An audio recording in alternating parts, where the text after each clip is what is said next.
Do you know the difference between, and there's only one difference. Okay.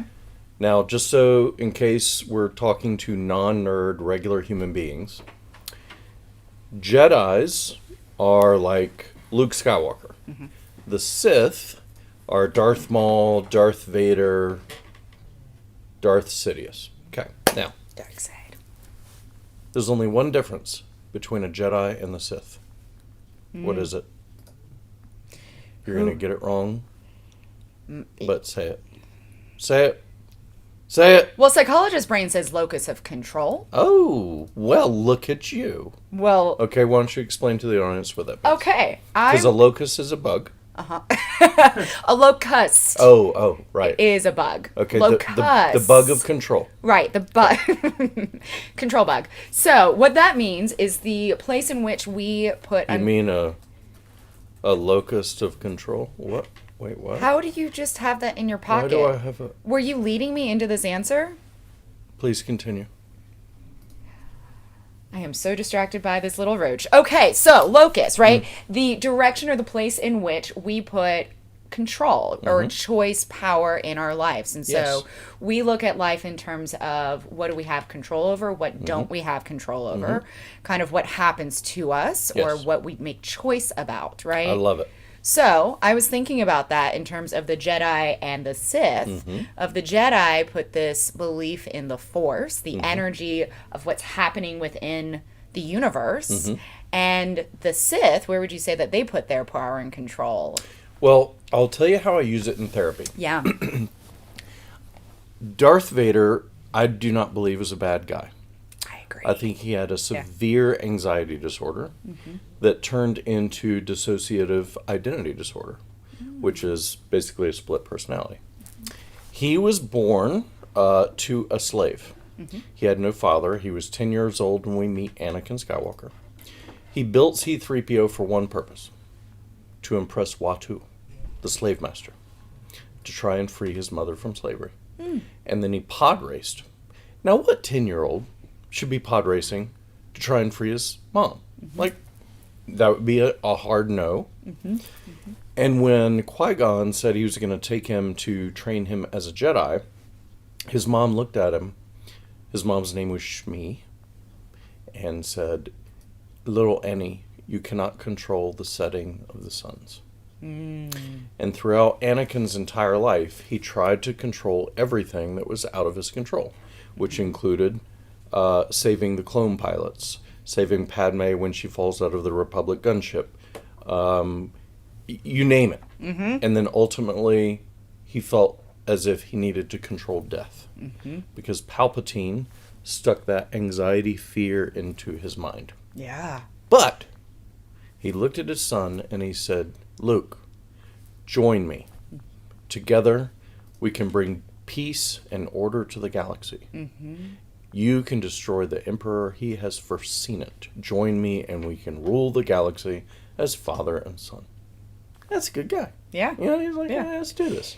But what I say to my clients is, you're trying to control things you cannot control, which creates fear. Fear leads to anxiety, and that's Absolutely.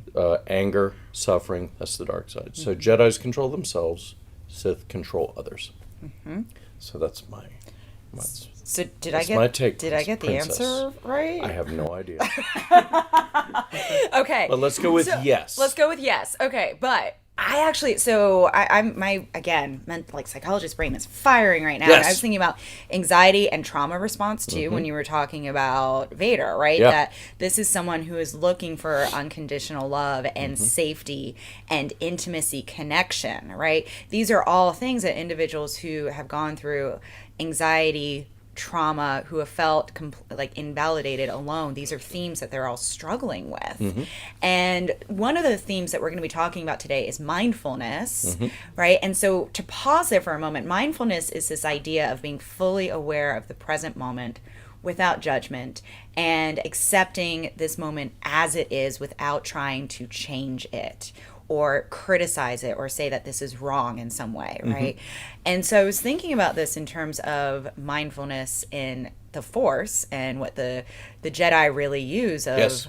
like, this is the energy that we're allowing to flow through us. And Vader was so in the space of trying to control. But I would also agree, he wasn't necessarily a bad guy. I've used that in therapy too, Right. with this idea of how can we non-judgmentally describe Vader. I actually used to work with children in a children's hospital. And the things they came up with were, he's a dad. He is reaching out to his son for connection. They said he's wearing all black. True, right? But there are so many parts of Vader that just make him a human who is struggling at the end of the day. Yeah. And that we don't necessarily need to judge as good or bad. And when we do put those expectations of good or bad, like especially even the thoughts, the ways in which life flows, that's when we really start creating some kind of internal conflict and resistance. I love what you just said.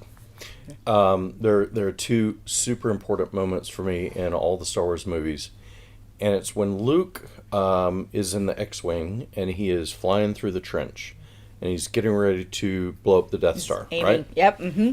And he's trying to control the situation. He's got a targeting computer. He's dialing it in. Vader's coming in behind him, and he's like, "I have to control this."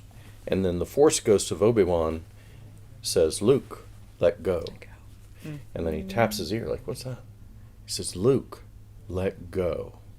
And he turns off the targeting computer, and the Yavin base says, "Luke, what's wrong?" It's like, "Nothing. You've turned off your targeting computer. I'm fine." And then you see him breathe, and he breathes, and he breathes, and then he lets go and blows up the Death Star. And then in Empire, which is your second favorite, behind Rogue One, Behind Rogue One. which I support it. No, Okay, I fair. support it. I support it. Yoda is exercising Luke as his mentor, and I use Yoda as sort of like this psychology metaphor. And Yoda says, enough training for now. Just clear your mind. And he just says, like, let's be in the moment. And he says, when he was in his little hut, he says, always to the future you look. Never in the moment. Never right now. What you're doing, what you're supposed to be doing.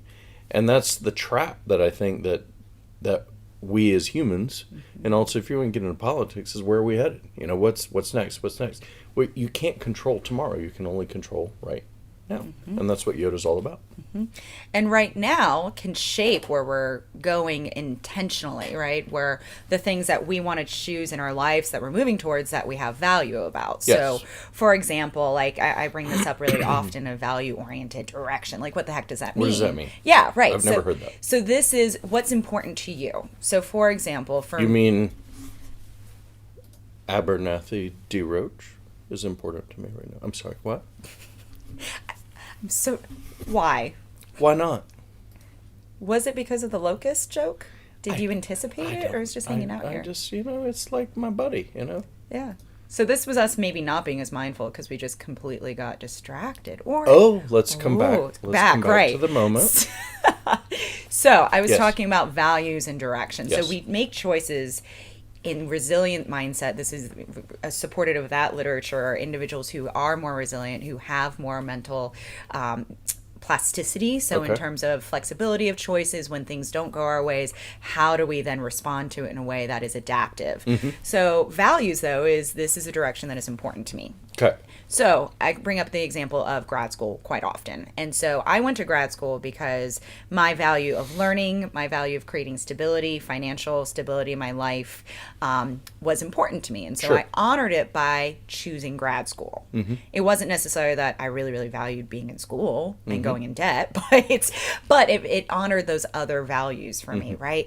And so I was thinking about that in terms of mindfulness, that when we're in the moment, we can make decisions that are helping to honor the direction we're going. But when we think and get really fixated on, I have to be in this one place in my life, and when we don't get there and we're so attached to that outcome, it creates a lot of distress if that outcome doesn't happen, right? That's fantastic. Thanks. But that's what happened to Anakin. He was so fixated on being a Jedi, and he was so conflicted. Oh, look at you. I just learned something. Yeah? You're not so dumb after all. Oh, thanks, Frank. I don't believe any of the bad things people say about you. Yeah, no. I just want you to know It's weird. that. We don't talk professionally No. often speak. No. Yeah, Yeah, right? yeah, Yeah, so yeah. this is Huh. you're witnessing a Wow. first, You're, really, like, actually. You're almost like you're a doctor. That's cool. It's like I know a thing or two. Huh. Weird. So I wasn't just hired for my name. Right. He is so attached to this idea of I have to be the best Jedi, too. Yes.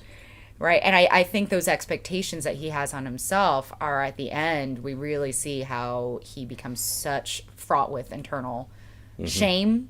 Right. And I think about shame in terms of that is so connected to the anxiety, to depression, to hiding what one's vulnerabilities are and what's one's true struggles. Sure. Right. Yeah. There's another aspect to Anakin. I wrote a chapter in a book called The Psychology of Star Wars, The Dark Side of the Mind. Mm-hmm. And there's a lot of research around highly intelligent children. And you basically have three kinds. So there's super intelligent and slackers. So they're like, I'm smart as crap and whatever, and I'm going to just whatever, right? Then there's super intelligent, type A, I'm going to do the thing, I'm going to make the thing, Yeah. I'm Bill Gates, I'm Mark Zuckerberg, I'm going to do the thing. But then there's this third kind of IQ that is Anakin. And it's this, like, I'm really, really bright, and I'm so bright that I overthink, and I look at the world in such a different way that I'm seen as, honestly, mentally disabled. And they they just go sideways really quickly. And you can look at people like Mozart, where he was a disaster. Yeah. Or you look at Andy Warhol, you look at some of these really, really super intelligent people that they've got this gift, but their Ferrari engine is so powerful that they fly off the road. And I think that's what happened to Anakin. Absolutely. Yeah. Yeah. Again, expectations, where we're going. This all makes me think about right now in literature, especially for education and sports performance, a big topic is mindset. And so when we talk about fixed and growth mindset, Yes. right? So this is what I'm thinking about with fixed mindset. It's this idea of I have to be a certain way, I have to get that A, I've got to make this performance or these points or set these. I have to save my mom from Right. slavery. Yes. Yes. Yes. Which, of course, what a meaningful Sure. deed or direction, right? But again, when we don't attain that, so much of our self-worth is attached to that outcome, and then it creates the Ferrari crash. I love that metaphor. Yeah. Whereas growth mindset is looking at this journey, is looking at the amount of effort, the intentions that are behind saving my mom. So even if I don't save her, my intention was I did everything I could. I tried to protect her. I still have worth because of that effort that I put into it, or because I was so connected to trying to save her, right? I have never thought about growth versus fixed mindset when it comes to Anakin, because wow, that's really, really cool. Because he was placed on the Jedi Council in episode 3. But he was not deemed a full Jedi. And he got really angry about that. And so the difference, so a fixed mindset is, what do you mean I'm not a Jedi?